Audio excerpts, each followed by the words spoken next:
ജനിച്ച നാട്ടിൽ തന്നെ അവൻ ഈ ജോലിയൊക്കെ ചെയ്ത് ജീവിച്ച് എന്തിനോ വേണ്ടി ജോലി ചെയ്ത് ആർക്കോ വേണ്ടി പണിയെടുത്ത് മരണത്തിൻ്റെ ബസ് വരുമ്പോൾ അത് കയറി തിരിച്ചു പോകുന്നു, പുറപ്പെട്ടടത്തേക്ക് തന്നെ മടങ്ങുന്നു.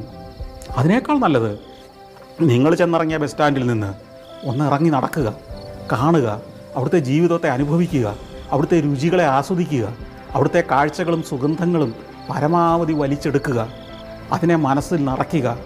ഈ പ്രപഞ്ചം എത്ര അത്ഭുതം നിറഞ്ഞതാണെന്നും എന്നെ ഇങ്ങോട്ട് അയച്ച സൃഷ്ടാവ് എത്ര ഗംഭീരമായിട്ടാണ് ഇതിനെ സൃഷ്ടിച്ചു വച്ചിരിക്കുന്നതെന്നും അതിനെ അപ്രീഷിയേറ്റ് ചെയ്തുകൊണ്ടും തിരിച്ച് മടക്കയാത്രയിൽ അങ്ങ് ചെല്ലുക. എന്നിട്ട് പറയുക, കൺഗ്രാജുലേഷൻ സൃഷ്ടാവേ, ഗംഭീരമാക്കി വെച്ചിട്ടുണ്ട് കേട്ടോ ചെയ്തു വെച്ചിരിക്കുന്നത്, മുഴുവൻ ഞാൻ കണ്ടു, ഗംഭീരമായിരിക്കുന്നത് മൂപ്പരോടൊന്ന് പറഞ്ഞാണ്ടല്ലോ, പുള്ളി ഒരു കസേര ഇട്ട് തരും, ഇവിടെ ഇരുന്നു. നീ എൻ്റെ ഫിലോസഫി അതാണ്. ഞാൻ യാത്ര ചെയ്തു, ആസ്വദിച്ചു എന്നതിനപ്പുറം ഈ യാത്ര ചെയ്യാൻ അവസരം കിട്ടാത്ത ആളുകൾക്ക് കൂടി ആ അവസരങ്ങൾ പങ്കുവയ്ക്കുകയും കൂടെ ചെയ്യുക എൻ്റെ ഒരു ദൗത്യമാണെന്ന് ഞാൻ കരുതുന്നു. ഇതുതന്നെയായിരിക്കാം ഓരോരുത്തർക്കും